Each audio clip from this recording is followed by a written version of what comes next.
안녕하세요. 부동산을 쉽게 다양하게 깊이 있게 분석하는 부동산의 비밀입니다. 대한민국의 현재 부동산 시장을 주도하는 거 요거는 주택담보대출 금리라고 해도 뭐 과언은 아닐 겁니다. 그동안은 부동산 투기꾼들이 사람들의 눈과 귀를 멀게 하고 또 현혹시키면 뭐 어떻게든 이걸 끌고 갔었지만 요즘은 사람들이 많이 똑똑해졌습니다. 한국은행이 2024년 하반기 첫 번째 금융통화위원회를 열었고 그 결과가 발표됐습니다. 같은 결과를 보고도 서로 또 각자 해석하는 게 다 달라지는 게 경제 상황이고 부동산이기도 합니다. 결론부터 말씀드리면 그냥 동결됐습니다. 그리고 또 만장일치였습니다. 그러나 단서를 또 하나 달긴 했죠. 기준금리 인하 시기 등을 검토해 나갈 것, 그리고 이제는 차선을 바꾸고 적절한 시기에 방향 전환을 할 준비를 하고 있는 그런 상황이 조성됐다. 준비예요, 준비. 이 부분에 대해서 어떤 사람들은 올해 4, 4분기에는 기준금리를 인하할 거다라고 이야기하는 사람도 있고 그것도 어렵겠다라고 이야기하는 사람들도 있고 그럽니다. 제가 늘상 하는 이야기 있죠. 우리나라는 미국이 기준금리를 올려서 그동안 시장에 돈을 풀었던 거를 돈을 다시 막 회수할 때 거의 세계에서 유일무이하다라고 얘기해도 될 정도로 금리를 안 올리고 그냥 그걸로 경기를 부양했었습니다. 그래서 따지고 보면 우리는 세계 어느 나라보다도 이미 빠르게 금리 인하를 했던 건지도 모르겠습니다. 혹시나 미국이 금리를 올릴 때 우리도 그때 따라서 같이 올렸다라면 그랬더라면 코로나 때 풀렸던 돈을 다 회수하고 조금 우리가 고통스럽긴 하지만 경제 구조 조정도 하고 체질 개선도 하고 부동산 PF도 옥석 가리기 하고 또 가장 중요한 그동안 비정상적으로 폭등했었던 그 아파트 가격 이 집값의 안정화를 가졌다면 어땠을까 이렇게 생각해 봅니다. 만약에 지난 몇 년간 우리가 그렇게 체질 개선을 했더라면 이렇게 됐었을 수도 있습니다. 지난 부동산 하락기에 최고점 대비해서 대략 한 30%에서 40% 사이까지 집값이 하락했었는데 그때 어거지로 금리 인하와 부동산 정책으로 요거를 어떻게든 살리고 그러지 말고 그냥 자연스럽게 냅둬서 정리가 되도록 요렇게 했으면 어땠을까? 그랬다면은 지금쯤 부동산도 안정화되고 미국보다 오히려 우리가 선제적으로 금리 인하도 하고 여러 가지 상황이 좀 달라졌을 것 같은데 정말 많은 아쉬움이 남습니다. 제 개인적인 생각은 그때 그냥 하락기 때 아파트 가격 수준은 그때가 한 2019년에서 2020년 요 가격대였습니다. 금액이. 근데 이거를 그냥 2018년 수준의 가격대까지는 최소한 갔다가 거기서부터 천천히 다시 바닥 다지기가 되었다면 어땠을까 하는 그 정도 아쉬움이 아주 진하게 많이 남습니다. 제가 이런 이야기를 하면 집주인분들이 입에 거품을 무실 수도 있는데 오히려 이렇게 싹 정리 한번 하는 게 집주인들 분께도 장기적으로 더 유리할 수 있습니다. 부동산 투기로 단타를 치는 어떤 단타쟁이들이나 자기 돈 한 푼도 없으면서 집주인이 돼서 집주인 행세를 하고 사는 사람들, 요 사람들만 어려워지는 거지 일반적인 정상적으로 자기 집 한 채 가지고 착실하게 살아가는 정말 대다수의 집주인 분들에겐 아무 상관없고 장기적으로 진짜 더 좋아요. 이게 지금 절벽 끝에 내몰린 자영업자분들이 정말 많이 있습니다. 이 부분이 생각보다 언론에 많이 노출이 되지 않는데 자영업자분들이 그동안 코로나 시절 지원받았던 그런 금융 지원 이런 거 있죠. 이게 이제는 이자만 내던 게 아니고 이자 플러스 원금까지 다 갚는 시절이 됐어요. 지금은 거기에 장사는 예전보다 더 안 되고 또 원재료들은 가격은 또 계속 오르고 이 압박이 굉장히 심합니다. 그런 분들을 생각하면 금리 인하가 좀 더 빨리 이루어져야겠다라는 생각도 저도 하기도 합니다. 그래야 시장에 돈이 도니까요. 그런데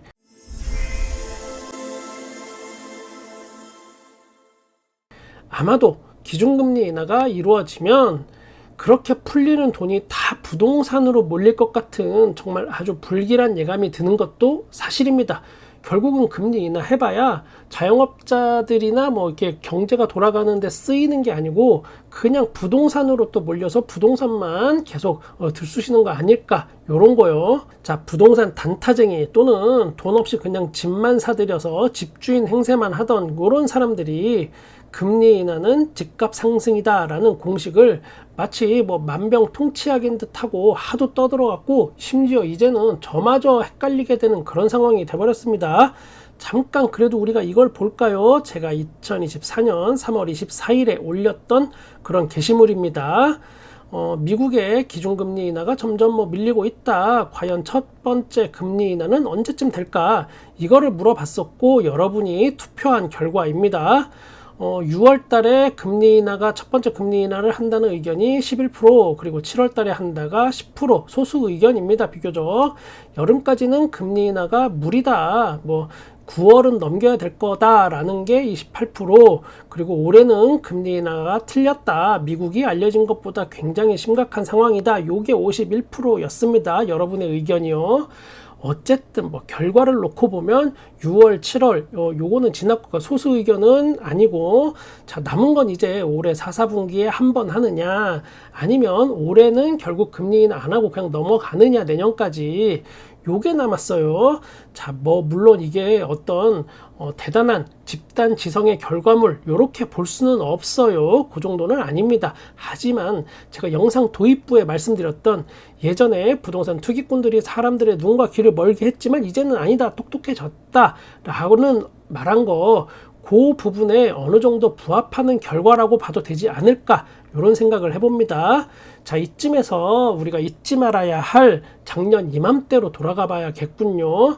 그때도 사람들이 미국이 기준금리를 이제 곧 인하할 거다라고 하면서 금리 인하가 되기만 하면 집값이 폭등한다고 많이 떠들었습니다. 그때도 금리 인하 금방 된다 그랬어요. 작년 이맘때도 아주 심하게요.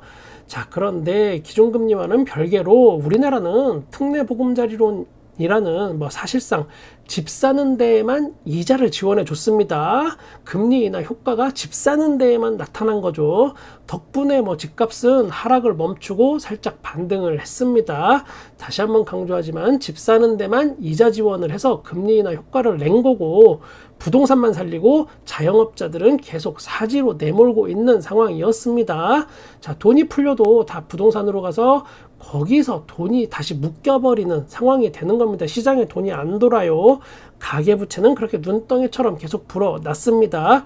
그 다음 작년 말에도 또 똑같이 2024년 새해가 밝기만 하면 바로 미국이 기준금리 인하되고 부동산이 또 폭등한다라고 막 떠들었었고, 모든 상황은 또 그 전 단계랑 되게 비슷합니다. 신생아 특례대출로 부동산만 금리 인하 효과를 받고 또 자영업자들은 외면받고 궁지로 내몰리고, 이게 계속 반복됩니다. 이렇게 이야기하는 이유가 있어요. 세상에 공짜는 없습니다. 지금 이렇게 부동산에만 실질적으로 금리 인하 효과를 주게 되면 어거지로 이제 집값을 끌어올리는 그런 효과가 있을 수 있습니다. 그런데 반드시 그거는 그 대가가 나중에 다 따라옵니다. 문제는 그게 언제 터지냐, 요게 문제인 거죠.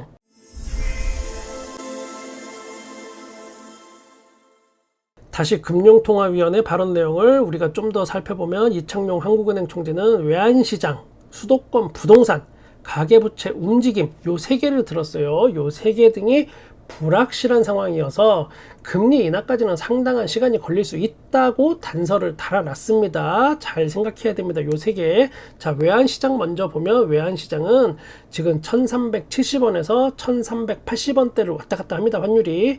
이게 지속되다 보니까 정말 별거 아닌 것처럼 생각하는 사람들이 많이 있는데, 이거 엄청 심각한 상황이에요. 제가 지난 영상에서도 이야기했지만 환율 1400원 요거는 심리적 마지노선입니다. 요거 뚫리면 난리 납니다. 그리고 우리나라는 환율 1200원대에 경제 체질이 다 맞춰져 있습니다. 지금 그러니까 상당히 오버페이스 하고 있는 거죠, 우리나라가 지금.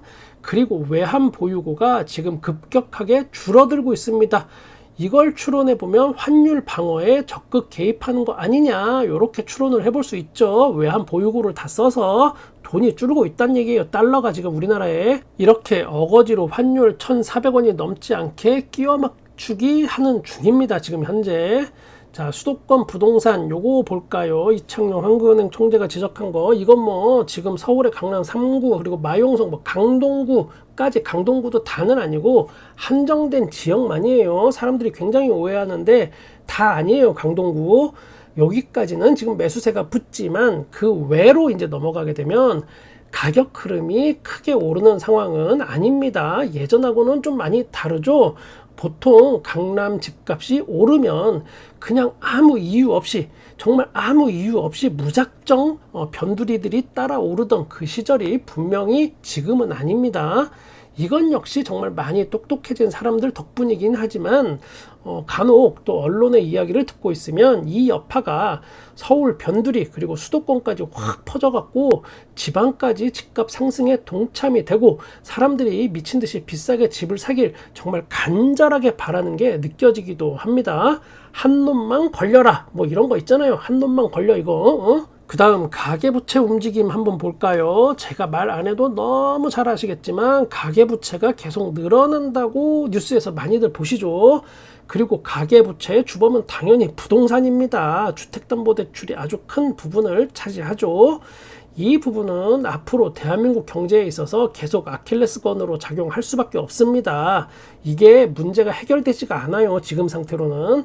사람들의 소득은 그냥 제자리예요. 그러니까 돈이 없어요. 이게 크게 늘지 않았는데 집값만 계속 크게 올랐어요.